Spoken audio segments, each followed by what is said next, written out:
gets their hands on their preferred champion. Well, here we are. We're going to get into champion select between Gambit and Fnatic and figure out exactly who's going to be taken out with the bans first of all. And we can see the first one's already coming in here for Fnatic, taking away Evelynn, aiming straight at Diamond from the kickoff here. Kassadin, a red side ban. Kassadin has been banned over 80% of games so far, just showing how strong he still is. This is the third time that it has been banned against Fnatic, and it was actually banned 4 times against Gambit last week. So even with the changes to Kassadin, he is still a very high priority pick.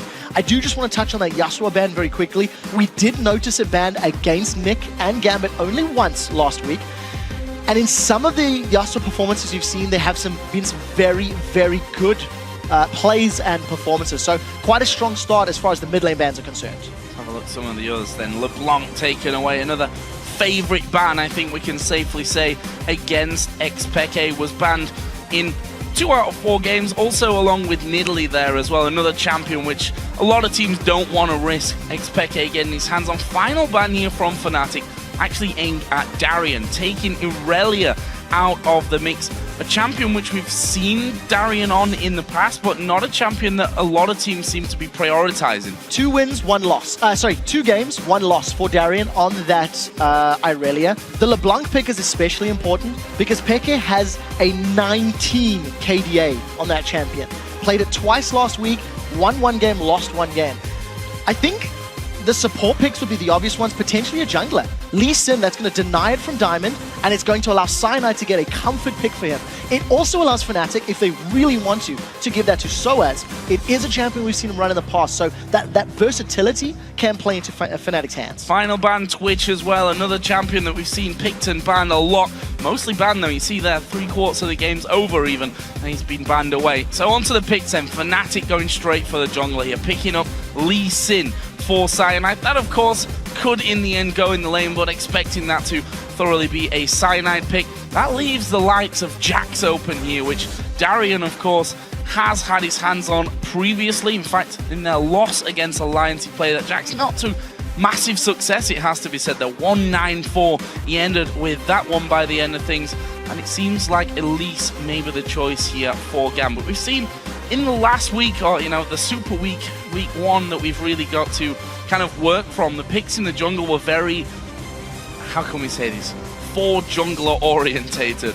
One of them being Evelynn that's banned away, Lee Sin, Elise another one of them, along with Kha'Zix. It's Elise that's taken this time, and actually first pick Lulu for Gambit. So the priority junglers are still up there. We're still seeing the Lee Sins, the Elises, the Kha'Zixes, which have been played by the likes of Cyanide and Diamond. The move away from Jax is an interesting one because both Fnatic and Gambit lost to Alliance when they were playing Jax. I would love to see how either of these teams handles an opponent Jax in terms of the lanes, in terms of minions, etc. Because Alliance, they just played flawlessly for the opening 8 to 10 minutes. Soaz only had 10 CS by the 8 or 9 minute mark last week. It hasn't come to pass yet because of that safe pick in Lulu. A lot of versatility, a lot of damage late. If that's going to land up in Nick's hands, it means Gambit really need to work as a team. Because if you don't have team play and coordination in team fights with Lulu, you can't win. She's not a hard carry mid laner. See a 94% pick rate there for Lucian. Pretty much along with Twitch right now, the 2 go-to AD carries. We see that Fnatic have decided, okay, let's get our dual lane sorted out here. Picking up Lucian and also the Morgana, which as you rightly pointed out earlier on, 3 out of 4 games, Yellow Star picked it last week. Caitlyn Nami is my prediction for Gambit. Only because Genja played 3 games of Lucian last week and 1 single Caitlyn game. Genja does tend to play some oddball champions every now and again, but he does stick to his tried and true. He does stick to his favorites. Last couple of seconds, and it's going to be that Jax at the end of the day. So this is the first time we'll see Edward on Nami this split. It is a different style of champion to the ones he has been playing, but I like the engage and the disengage power that you're going to have from both a Lulu as well as a Nami. In addition to the movement speed that Nami will give Jax, along with the movement speed Lulu will give Jax. As long as Darien is wearing his Swag Lord carry pants, he always is. He's got a lot of potential. There is a lot of tools that Gambit can use to get Jax going. The only thing is, it does look to be a sort of all or nothing right now, because if you shut that Jax down, I'm not too terrified of the remaining teamfight power from Gambit.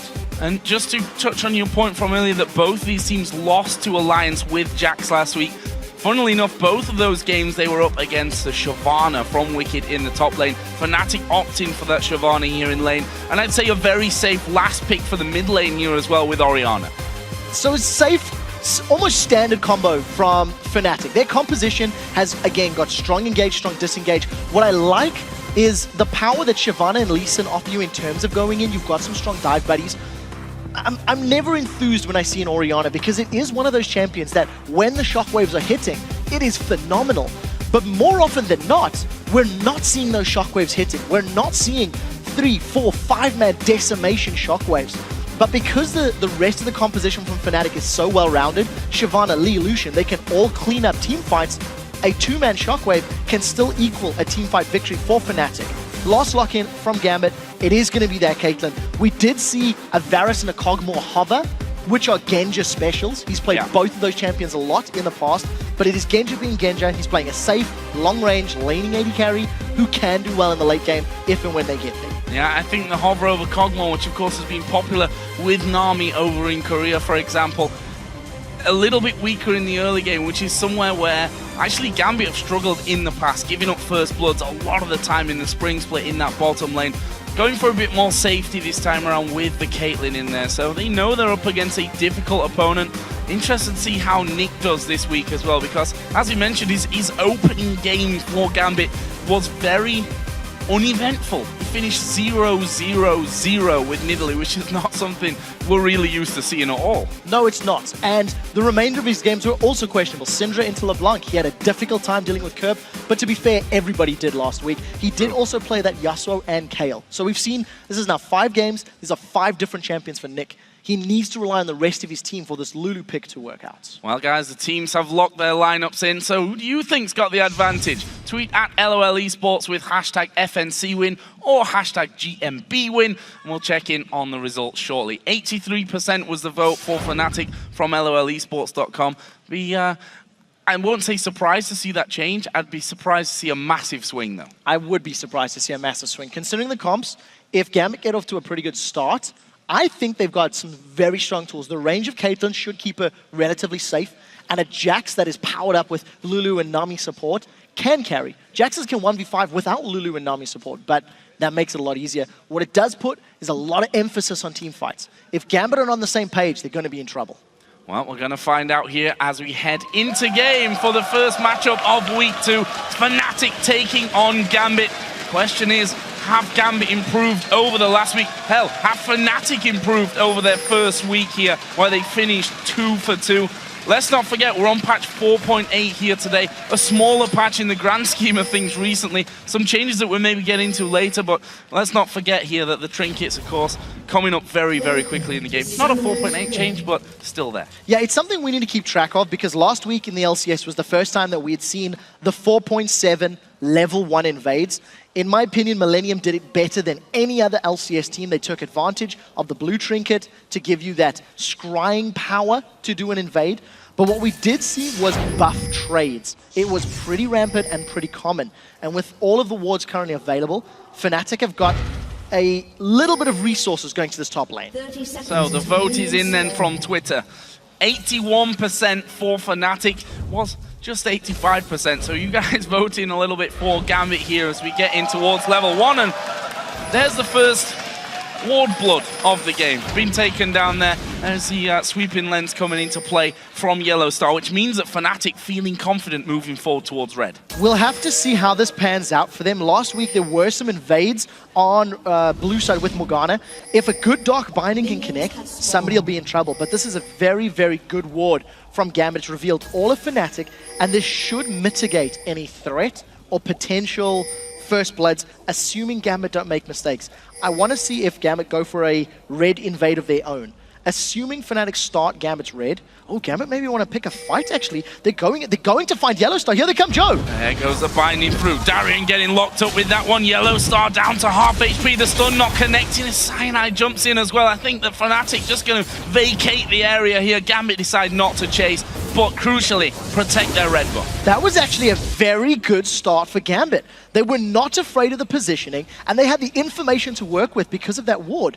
They knew that they could go in, and it was going to be a safe challenge, so to speak. So So Darian burned his teleport very quickly, has got to lane a couple of seconds earlier than Soaz, and in the top lane, Reckless and Yellow start pushing just a little quicker than Genji and Edward. Let's see how these early level 2s affect the respective lanes. Darian not really messing around here, playing aggressive as we've been used to in the past years from Darian. He had some interesting moves, let's say, in week 1 here in our Super Week, which has left him with a far from desirable KDA, I think it's safe to call. We'll see how he does here against Soaz, though, who himself has had a lot of pressure on him from the community. We've seen week after week that he's been seemingly down in the dumps here, Soaz needs a good performance, I think, to get himself back on track mentally more than anything. Both of his Shyvana games on day 3 of Super Week went a long way to helping that out. Once he got his hands on Shyvana towards the end of the week, it really helped him out, really helped the mindset, I think, of Soaz, and it was by far his strongest champion of week 1 of the split. He's also got an advantage because of how aggressive Darian's playing. Darian's running low on mana, which means Soaz can start to turn the trades, assuming he doesn't get caught by a repel. And that was a super early flash. He saw that one coming, flashing away from things, and rightly so there, because a good cocoon from Diamond could have spelled the end for Soaz. He did have Cyanide just waiting off. He's currently doing the golems there at the side. Won't be spotted moving in, although there is a ward in the tribal, so Cyanide would have to come through the lane here if he wants to catch them out. Either way, Darian has already recalled back home, so he's in no danger. They even spot Cyanide on his way out. So a second Doran's Blade picked up by Darren. He wants to go aggressive. He's been playing aggressive already for these first few minutes, and Cyanide just arriving a little bit late to the party. We did see the lane swap. I think Fnatic read Gambit pretty well. It looked as though Genji and Edward wanted to go top lane from a very early stage in the game. And once Gambit pushed Fnatic out of their jungle, then Reckless and Yellowstar just stuck around in this top lane. So we do have straight up matchups, but just the reverse to what we would consider standard at this point. We're seeing a lot of pressure as well, pushing them right up onto that turret, which Reckless doing a good job of so far, but is starting to fall behind Genja a little bit there when it comes to CS. Meanwhile, the junglers both once again headed down towards this bottom lane. Actually, we're going to see Diamond coming in from the wall. Cyanide is waiting inside of the brush. The question is, do they go for this one? Cyanide waiting in there. It's Diamond that will be the focus from them. Cyanide taking a big chunk of damage, as well as Darian just leap strikes away from it. Damage exchange, but no kill. No, so flash burn from Diamond, that was a very smart play by Cyanide. He waited for the repel from Diamond, which guaranteed if they focus him down, he had one less escape to make use of. So Fnatic with another, pretty good play early on. The flash was good. In this top lane though, the range of Caitlyn and the fact that Yellowstar Morgana is a reactive support, not necessarily a proactive support, means that Reckless and Yellowstar are always going to be on the back foot. The moment you put Tidecaller's Blessing on Caitlyn's Rage, and you combine that with her headshot passive, that's a lot of free additional damage in the laning phase, which is why Genji's got himself a CS lead this early on. And when he pushed up those bindings, not easy to get through the minion wave, that's for sure, which makes it a bit of a problem. We did see Yellowstar recalling, leaving Reckless alone on this tower, which, as I said before, not having too much of a hard time, but that CS that I talked about before has started to build up now. 46 to 34. Really good start in the duo side of things from Gambit. Diamond being very, very active here in the ganks once again. He's going to have a look for Expect. I'm very impressed with Diamond this game already. He's had 3 separate gank attempts. Yes, he has had to burn his flash, but he's putting pressure down. They're going to jump on Peke. Well, pretty much everything missing there in the end, and Peke doing a real good job of returning the majority of that damage there, staying very, very healthy, even hitting level 6 in the process, so he has his shockwave available. Nick not quite level 6 just yet, so once he gets there, he'll have that wild growth to keep him safe. We'll see if Peke decides to go aggressive before that, but I don't think so. Meanwhile, the bubble's coming out, and this is 3 men pushing in there, but with a binding missing. That's probably the end of that one. That was an incredibly early exhaust from Yellowstar. He burned that before Cyanide was ever in range of the engagement. And just to clarify, why I think Diamond is doing well. He's had multiple ganks. Yes, one of them's failed, but he had a CS advantage over Cyanide of about 6 or 7 up until this point. So he's farming effectively. He's applying pressure on the lanes. And we need to see if we can pick a slightly better time to engage. Maybe once Lulu has more items, more ability power, or once Jax gets maybe a Sheen under his belt if he wants to rush Trinity Force, maybe a Cutlass. That will then give him some more killing power and killing potential. Of course, he also does need to hit that cocoon. It's pretty important. Yes, definitely landing the skill shot, something that's going to help you out. He's back on the farm path though, taking his Wraith camp right now. As Darian once again will be recalling from that bottom lane. Those normal top laners now up against each other. It's a Vamp Scepter that he picks up on top of his double Doran's Blade. The Chain Vest was picked up by Soaz. Pretty standard start from him. He's going to head straight in towards that Sunfire Cape here, and getting the early armor will keep him safer from Darian's harassment. Sunfire or Randuin. We do see Darian has teleported top, so he's going to be in the 1v2 lane, taking a lot of poke from Reckless and Yellowstar. Look for the Dark Binding. It's not going to connect onto the tower. Well, it does. They're not going to die. Yeah. Did in the That's end, what I wanted to after say. Jumping up to his trinket ward there as well. One thing I want to note, Cyanide's coming in for a gank, and if you'll notice, Peke's grabbed himself a sweeping lens as well. I'm anticipating a lot of Fnatic motion into the Gambit jungle. With 2 sweeping lenses, especially one on your mid laner, that is a big signal of we want to respond, we want to counter gank, we want to, counter jungle rather is the word I'm looking for. And it also allows them a little bit more control around the Dragon Pit if they go and use those sweeping lenses together. So 2 of them already on the side of Fnatic. Going to jump in from that one, binding misses. And just want to comment on the ward there from Diamond, really nicely placed. And both him and Cyanide, I mean, let's be honest, they've played each other so much, possibly even more than any 2 other junglers have gone head-to-head in league history. In fact, the fact is that right now, it's 8.5 minutes in, they've been in the same place when it comes to moving into lanes every single time. They have been, and we need to see who will find a crack in their opponent's armor sooner. It did look like Cyanide's trying to set something up in the mid lane. It wasn't to be, and he's needed to back off. But one thing to note is Nick is really struggling against Peke. He's 18 CS behind at this point and growing. That is the equivalent of a kill at this stage in the game.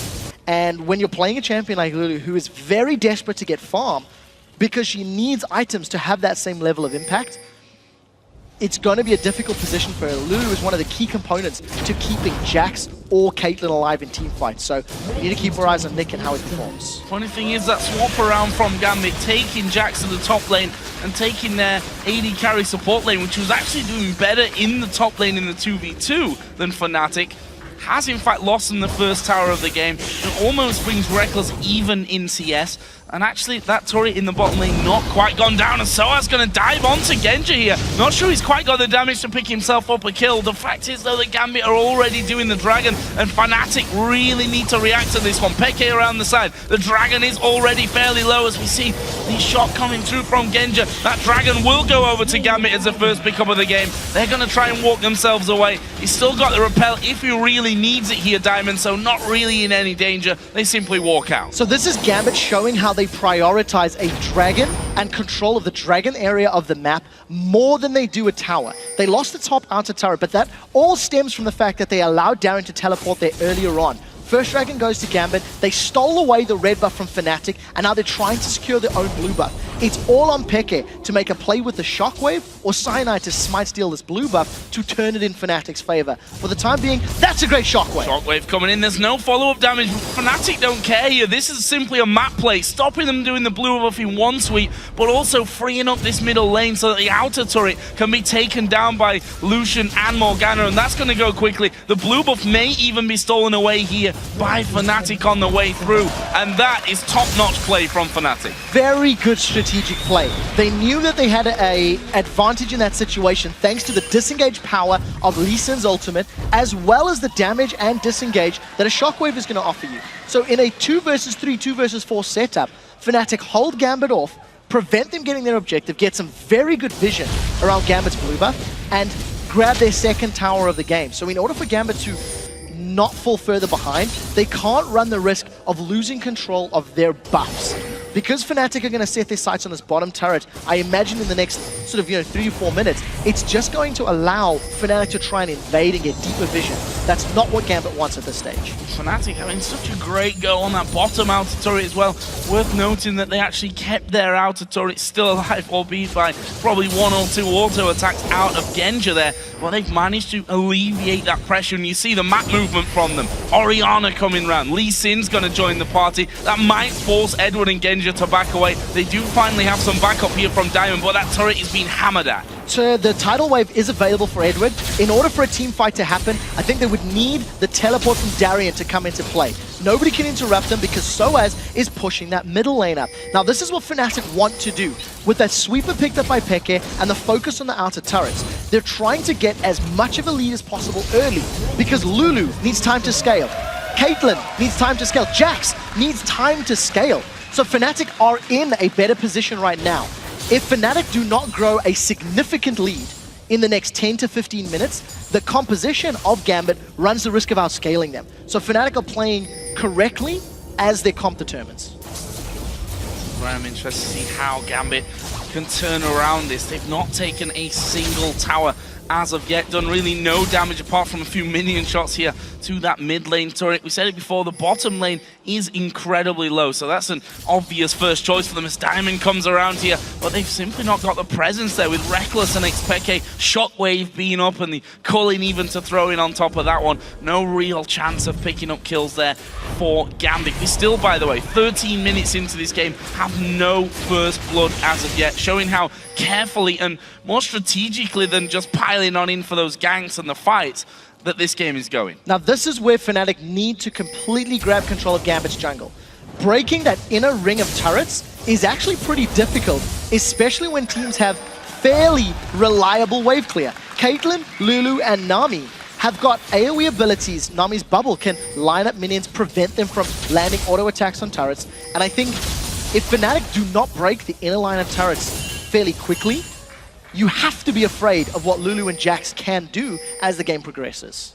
Speaking of Jax, Darian is ahead in CS of Soaz now, who his build going a little in a couple of different directions, let's call it. He went for the Vamp Scepter after his Chain Vest, picked himself up a Giant's Belt now as well, and we can see that already he's able to do some decent damage to Darian, who does have a slight advantage over him in terms of XP, but the CS really bang level at this stage. So if I were Fnatic, I would try to put pressure on Darian. With Dragon coming up in a minute and a half, try force Darian either to go down or blow his teleport. If you can get his teleport, then you've got yourselves a potential second dragon, which is very good. That's a flash! That's the flash going away. Ultimate used by Morgana. Soaz diving in as well. The bindings landed, but Fnatic already backing away. It was Yellowstar that had the tower aggro, but Fnatic want the inner turret here. They've got 3 men hammering away. Gambit trying to rotate quickly around for this one with Nick coming out of the base, with the rest of the team coming up through their own jungle, but they won't be quick enough. Fnatic pick it up and run off. That's exactly what Fnatic needs to do. If they can continue getting those inner turrets, forcing Gambit to the back foot, you can then starve Gambit of their buffs and of dragon control.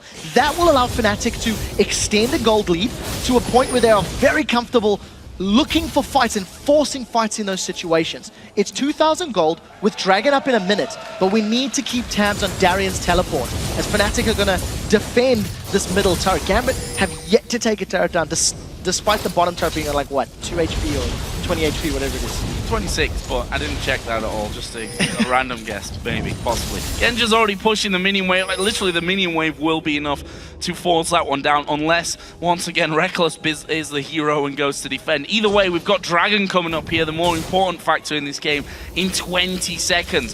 Fnatic already pushing up that mid lane in anticipation of that one. Not much warding down for Gambit right now. They got a pink ward in the Death Brush, which they're not even going to go towards right now because, quite frankly, Fnatic themselves haven't got great vision there. What I like is the fact that Soaz just backed off a moment or two ago, did go for that Sunfire Cape that you talked about earlier, Joe. It's going to give him split pushing power, and it's going to allow him to stay in those team fights a little longer, continually dealing damage. With Dragon being respawned, Soaz is running towards the pit, which does imply he doesn't need to burn his summoner spell. What that all equates to, if Fnatic win this next fight, then Fnatic can use the teleport of Soaz to push another lane. Look at the minions in the middle. Gambit are losing precious hit points on their inner turrets. Fnatic are going to look for a fight. He has a channel from Darian. We'll see if Cyanide can steal this away. He's gone in. Already down to less than half HP. Cyanide will kick Darian away from them, stop himself from getting stunned up. It's Soaz that's right there in the middle of the fight. Cyanide has to flash away. The tidal wave will come through, but not really doing too much. There is the Dragon taken by Gambit, but the rest of Fnatic trying to close in for it. Soaz not got the damage, but maybe Xpeke will. He will pick up the kill there onto Darian, and now he's looking for even more. There's 3 of them start to track down Nick. He will boost himself away, gets the shield on. Reckless dashes forward as well. Has he got enough damage here? Doesn't have too much mana. 2 more auto attacks will do it, but the speed of Lulu saves Nick. At the end of the day, the Dragon Gold goes in favor of Gambit, but that was a very awkward fight. Fnatic did not commit with all of their resources. Peke, Rekos, Yellowstar were skirting around on the outside, and there wasn't much interference from Gambit. The one thing you want to note, keep your eyes on the 4 members of Fnatic. They're slowly committing, but Yellow Star and Reckless are dancing around on the outside. Peke was nowhere to be seen, finally trying to come in. Peke was chasing Edward down. Now, yes, there was a lot of drama between the junglers and the top laners here, but Dragon ends up being secured by Gambit, and finally, Fnatic re-engage, but they're half in, they're half out. That was a little hesitant, I feel, from Fnatic, so it just makes me think their teamfight calling not the strongest. Gambit, I think, a little lucky to get away, only losing one member in that particular trade. Cyanide tried to get himself in on that Dragon, a player who we've known in the past to be a master of stealing both Dragons and Barons. Seen it time and time again for him here in the LCS, and couldn't quite get it that time. Diamond really on point when it came to smiting down that second Dragon pickup of the game. It leaves us tied in kills at 1-for-1. The gold lead is 1,500 in favor of Fnatic still here, but that's, I mean, 4-0 in towers. That's not a big gold lead after such a massive start in terms of objectives. 2 Dragons and some pretty strong farming from the members of Gambit is helping them out in that regard. What you do need to note is there is now this window of opportunity where Soaz can punish Darien. Soaz has got his teleport up, and he wants to play split push. They've caught Edward! Oh, he's going to throw down the tidal wave, but he's dead. Shockwave will actually bringing Diamond as well, but they were looking for that single kill and possibly just back away from this one. Peke using his ball to zone the rest of the Diamond, the Gambit team away there, Diamond included. And Darien, as you said, now may feel a bit of pressure from Soaz, or not. He may just go usual Darien style, dives in onto it because he's got Diamond coming in, but the cocoon whiffs wide. Yeah, Diamond's a little bit in the rough this game, not connecting with those cocoons like we've come to expect from him. I do want to highlight the fact that the first upgraded boots on the Fnatic side is currently Captain Boots by Yellow Star. So if there was ever a signal that Fnatic wanted to play the map and wanted to rotate and move around very quickly, those Captain Boots are going to help them get more pressure on the towers quicker. The only scary thing is that also implies Yellow Star is going to be going for Flash Soul Shackle engages, which will be great for his team, but it's going to leave Reckless very, very exposed if that comes to pass. Yeah, and that leaves then Darien pretty much free reign at the back, unless he's the one that does get banded up at the start of things. He, of course, got that Blade of the Ruin King in. The CS between the top laners very much even. The AD carries have evened out. The big difference sits in the jungle, with Diamond quite far ahead there, about 20 CS, but more in the mid lane. Xpeke pretty much running wild. He's 1,000 gold overall ahead of Nick.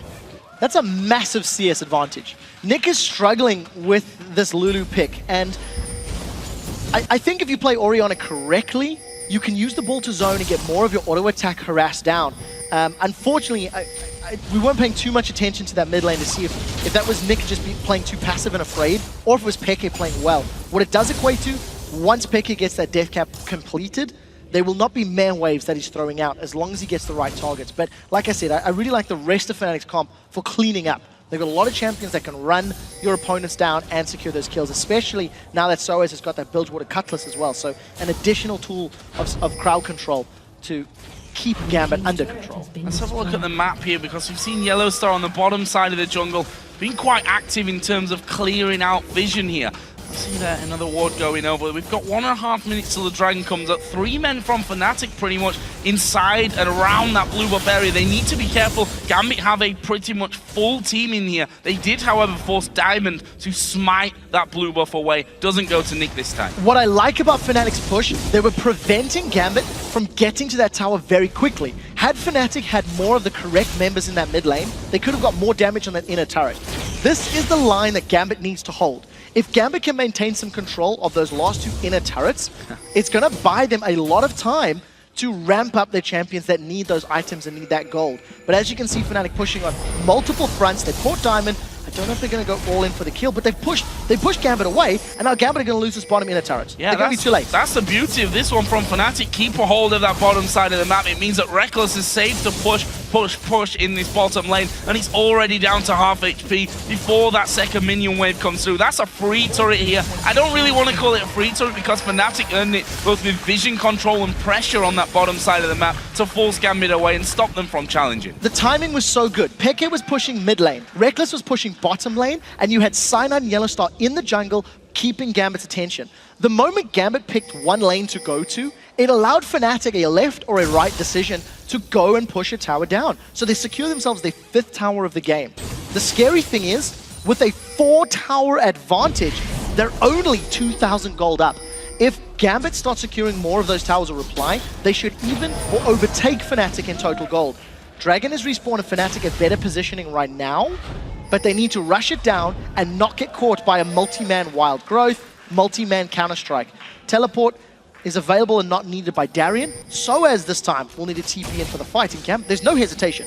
They clearly want this Dragon. They may trade Dragon in a turret. Fnatic are just as decisive here as Gambit. Gambit saying we want Dragon, we're going to take Dragon. Fnatic saying let's play the tower game here. They go straight towards that inner turret in the middle lane. Would be the final inner turret of the game if they can get this one down. Tidal Wave coming through. Edward the one right at the front here, but they focus on the turret right now. Just a couple more hits and it'll go down. There's the culling coming through. Turret is still alive, but just one, maybe 2 hits here from either player would take that one down. In the end, Fnatic say, you know what, top lane's pushing as well, let's go there. Yeah, Gambit a little undecided. They were thinking about pushing the middle lane. They've all decided to run back. They're going to arrive very late. All 5 members of Fnatic are on the inhibitor turret.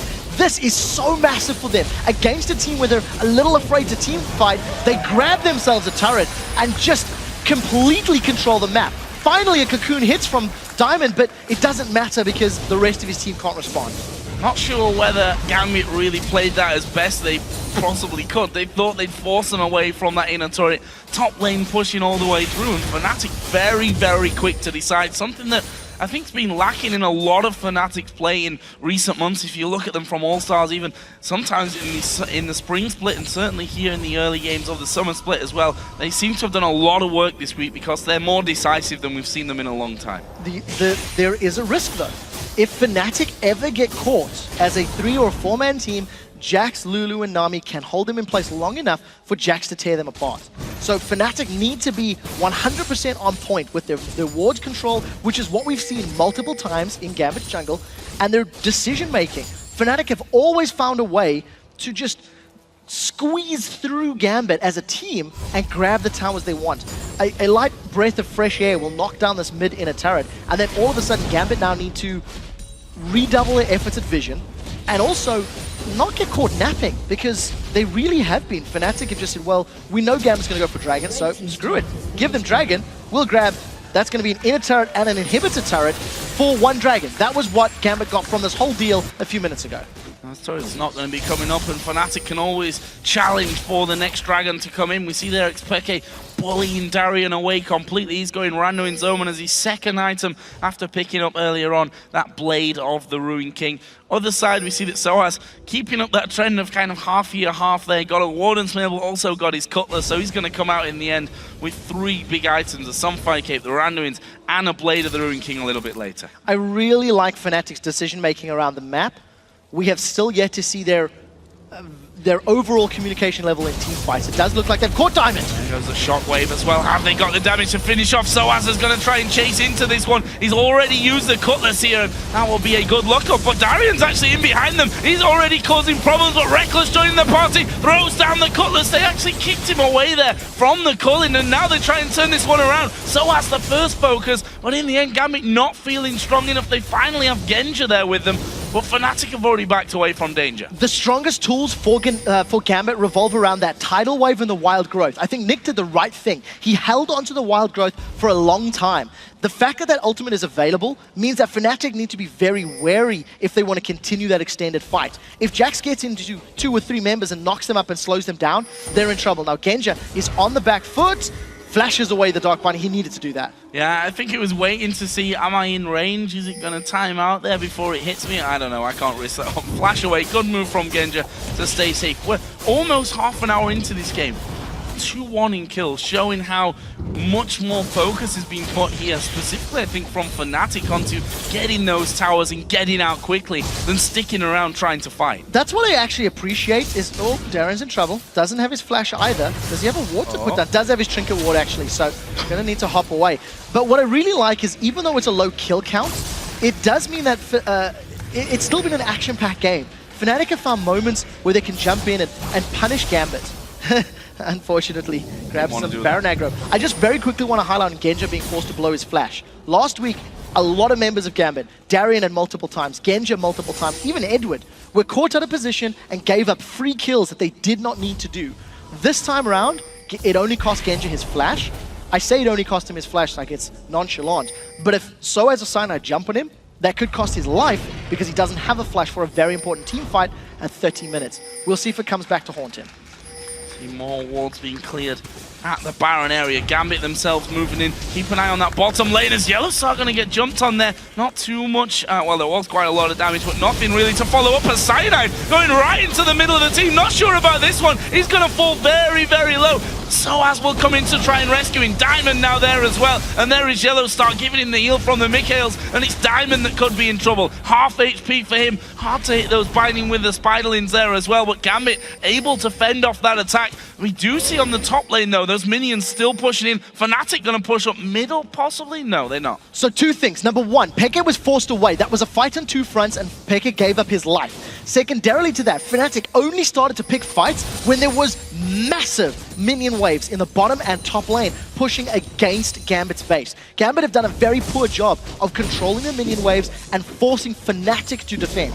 You've seen in that previous fight, you know, Cyanide tried to force something. He tried to force an engage and play around the map, but it didn't matter. It didn't come out in his favor. I actually would have liked to have seen Fnatic commit more to the fight and allow Soaz to teleport the bottom lane and get that next inhibitor turret. It didn't work out that way, and a risky moment. 7 towers to 1 at 30 minutes and still only 1,500 gold.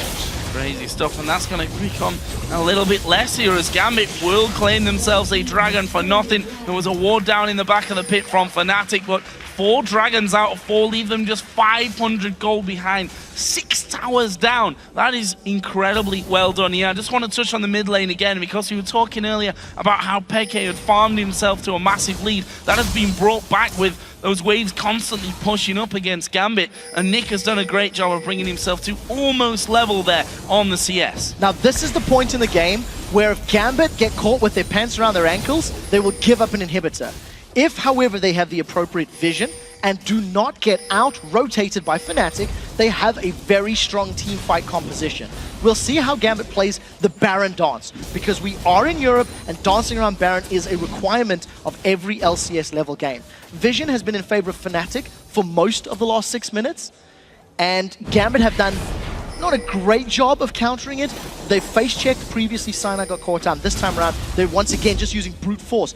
Genja is backing off. Why are you backing away? The rest of the team, here come Fnatic. Yeah, there's a kick out. Darian going to get kicked in towards Yellowstar, who throws his ultimate down. They may get Jax out of the equation. The tidal wave comes over, but it's Peke that gives them the kill. That is a big spawn timer now, 40 seconds until Darian can come back in. It gives Fnatic a one-man advantage that may become more. Great Q from Cyanide. Gets him onto Diamond. The slow will keep him in position, but have they got the damage here to finish off? There's a shockwave. That should do it. No, Wild Growth and Repel. Wild Growth and Repel coming in there. Gets himself out. Genja will actually pick up Cyanide, and look at Diamond walking away like some kind of 8-legged freak. Somebody needs to ask Gambit what they were doing. Genja did recall from that mid lane. It just allowed Fnatic to jump on Darian, who was 1v4 in that situation, and they killed him. Very luckily, Fnatic needed to chase for such an extended period of time, and they didn't get anything further. Genja responds to the team fight quickly enough to get a kill,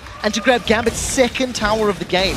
Now with Darian respawned and no Cyanide, Gambit should clear out the vision in the Baron pit, put their own vision down, and gain control of it. Unfortunately, the emphasis is on recalling and healing and spending some of the gold, but vision and map control is still with Fnatic. Gambit, they need to understand it's not about killing the heroes, it's about playing the map, getting the objectives.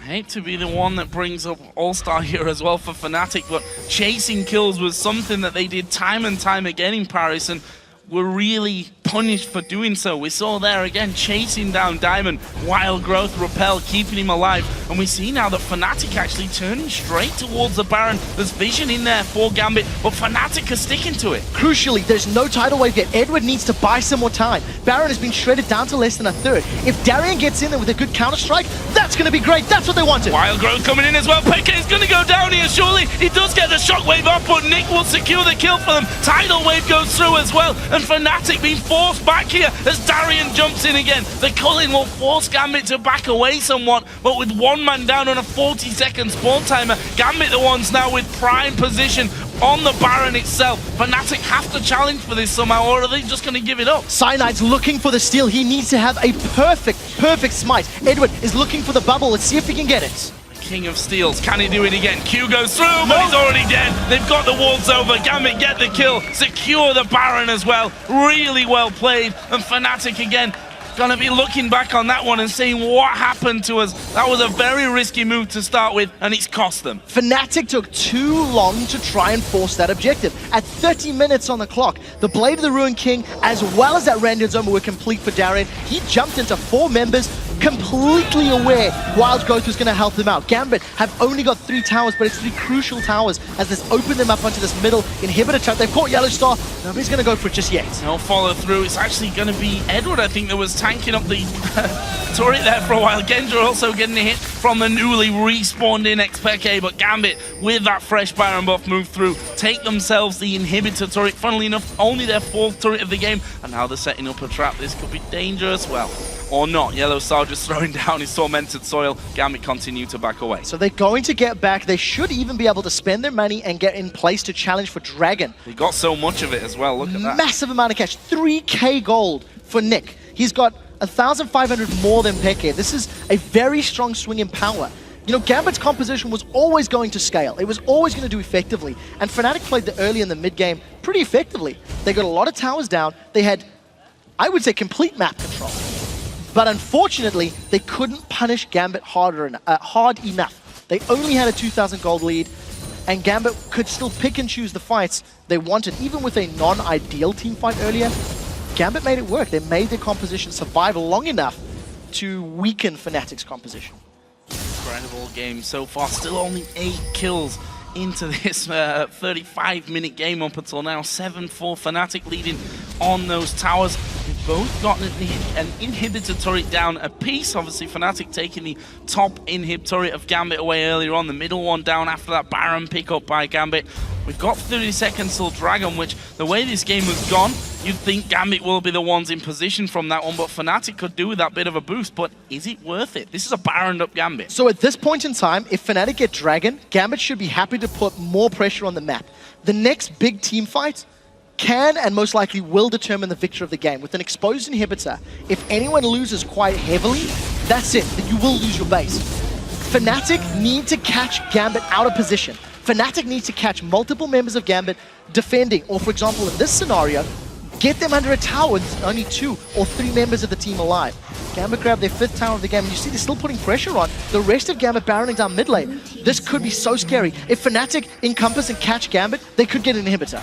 Well, the 3 trying to run away from this one. They've got Nami and Lulu, 2 champions that's going to speed them out there if needed. And we see the inner turret in that top lane going down, and Fnatic have dawdled around somewhat here. They're going to now try to recall to stop that top lane push. They need to be real quick. This is a Jax we're talking about who's going to just hammer through those turrets without too many problems. He's got Diamond there for backup as well. Don't think they're going to get it unless Darian keeps on those swag pants. He does it. He's going to take down the inner turret and jumps away to Diamond. Is it to safety though? We're going to find out as Soaz will dive in there. Cyanide is also around, but here comes Nick from the side. And no, they don't chase out. Really well done by Gambit. Very good strategic decision. Gambit measured up the cost of Dragon versus those towers, got themselves 3 towers in response to only 1. And in a matter of minutes, 6 minutes time, Gambit have swung from being 2,000 gold down to being 6,000 gold up, with 2 inhibitors exposed. Now, Fnatic couldn't win straight-up team fights 10 minutes ago, and they're terrified of starting a fight now. Inhibitors should be given up, and And if Fnatic go in, this could turn bad. There we go, Cyanide will actually dive into the middle of the team, but it's gone wrong for him. He's going to go down to Genja, and now Darien here on the front foot as well. The shockwave not hitting anyone, not hitting a single soul. The inhibitor will go down. They're using everything they've got here to force Gambit to back away, but the inim's down, and the top inim's open as well. Yeah, Gambit can continue this pressure. They've got so many tools to lock members of Fnatic up, hold them in place long enough. That is 2 inhibitors off of 1 team fight. Gambit's comp had hit the power spike it needed, and there's very little Fnatic can do without Gambit making a mistake. That is a very strong fight. I think, you know, Soaz, he tried to force a play looking for Genja, and Genja actually flashed over. We were looking for the Dragon's Rage kick there from Cyanide. It just wasn't ideal. He ends up helping Darien and saying, hey, there you go, there's the rest of my team, bro. Have a hand. And unfortunately, that shockwave, that's what we talked about. You have to hit multiple members. Unfortunately, it's too late in the game for it to matter, because even if it had hit multiple members, the wild growth was still there. The Glitter Lancers slowed the rest of Fnatic down, and they'd lost one of their major frontline champions in Cyanide. There was no follow-up, even if it had probably caught all of the team in that one. Just want to touch on items here again, because Darien now has a Trinity Force on top of that Blade of the Rune King and the Randuin's Omen from earlier on in the matchup. So looking incredibly deadly. Mid lane as well, Nick with the Death Cap, with Lich Bane, with a Void Staff on top of his Athene's first item. Also, we've seen it, the wild growth keeps pretty much anyone alive who jumps in there, or who doesn't get jumped in there, who gets jumped on. Although we saw there Cyanide had a perfect opportunity to try and kick someone in.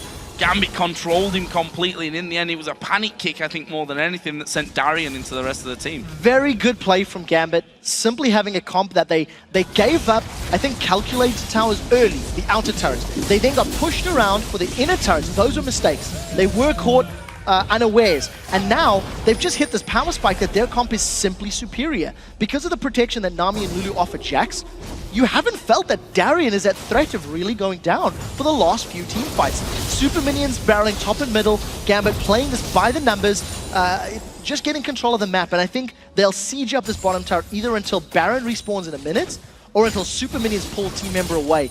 Gambit don't want to run the risk of tower diving. There is still enough damage from Fnatic to be a threat, but they can use the map to their advantage, and I don't know if they'll go for the tower. I think maybe a peel away for Baron might be the smarter option. See those super minions now barreling down the top lane. Soaz is trying to deal with them in the mid lane. Basically, it's a 4 versus 5 if Gambit start fighting right now or not, because Darien's just backed away. But either way, Peke here, you have to feel he's going to be the key man. He has to hit a massive shockwave if Fnatic are going to be able to hold on to this one. And with Darien now pressuring on the top side of the map as well, Soaz can't deal with him. Super importantly, there are multiple super minions alive. Their passives and their damage amplification with other minions stack. So this is such a smart play from Darien. Force Soaz to tank up those turrets. Now Soaz needs to go back and heal. There's more super minions in the mid lane, and in the 4v, what is 3 now, that's great damage on Yellow Star. So Gambit are playing this one very effectively. Darien may even get some auto attacks on this Nexus turret, although not now that there's 2 more members of Fnatic pulling away. Yeah, pulled 3 members away. Xpeke and Cyanide, the only 2 on the turret. We see that the wave clear from them, good enough right now to actually keep Gambit away somewhat, but they're just going to push around towards the mid lane by the looks of things, or maybe not, maybe even further north to the Baron, which has now spawned in. This should be an easy one for them, with Fnatic having to defend all out to keep their base up. Yeah, the amount of damage that Fnatic were taking, they can't run the risk of committing a full 5-man team without running the risk of letting those super minions overrun them. Remember, Darien has teleport, so if there's an opportunity for a backdoor, hey, it could be used. This should go down before Fnatic even get in range, and truthfully, it is what we were expecting. It is what we were anticipating from that bottom lane siege. The only question is now, how did Gambit break the defense of Fnatic? And I think it's going to be on this next spawn of inhibitors. I think at this point in time, inhibitors are getting very close to respawning. Another 15 to 20 seconds. First one is already up. So Gambit can just redo that double inhibitor team fight, completely get control of the game, and at this stage, death time is maybe so high that Gambit can push down the next turns. Yellow Star's actually going to go aggressive and try and start something of his own here. We'll be able to stun out Edward, but a great tidal wave comes away, and they pick off Cyanide in the process. Peke going to get bubbled to try and get onto him. They're not quick enough, though. Look at this. This is the tankiest man on the Fnatic team as Darien dives in. Wild Growth. Shockwave comes in, but it's all too late here. Gambit running through Fnatic. Reckless and Soaz, the only 2 men left alive. This should be game. Fnatic tried to make a play, but it was too little and it was too late. The Dragon's Rage wasn't even used by Cyanide. He got killed so quickly and took so much damage. And Peke tried to channel that Shockwave. It's still available for casting, so I think he was killed before it even happened. Reckless is dead. This is a win for Gambit. This is a win for Gambit. Soaz gonna be polymorphed up, having a bit of a dance at the back of the Nexus. He knows there's nothing that he can do to stop this win going to Gambit. They pick up the first win of Week 2, and such an important one for them in the grand scheme of things. For Nick, maybe more than anyone else on this Gambit team. He finishes 2-0-8 there on a Lulu who had such a tough time in the early stages of this game, specifically against Peke, who was dominating him in lane, but Gambit showing that without Elixir, they can still put up the wins. 100% of the kills Nick was involved in. You compare that to his very first game with Gambit, where he was involved in 0-0-0 at the end of that game. This time, 2-0-8 in his team's 10 kills. That was actually a very good mid to late game from Gambit. They weighed up the Dragon versus Towers in that top lane push early on and got a strong lead from it. They do still need to work on their early game vision because Fnatic just found opportunities, but it wasn't enough. It wasn't enough for Fnatic to really get control of that game. And I said it a couple of times that this was the strongest we've seen Fnatic in the early to mid game in terms of decision making. They moved around the map without any real hesitation. Credit to Yellowstar for the control that he exerted on the bottom side of the Gambit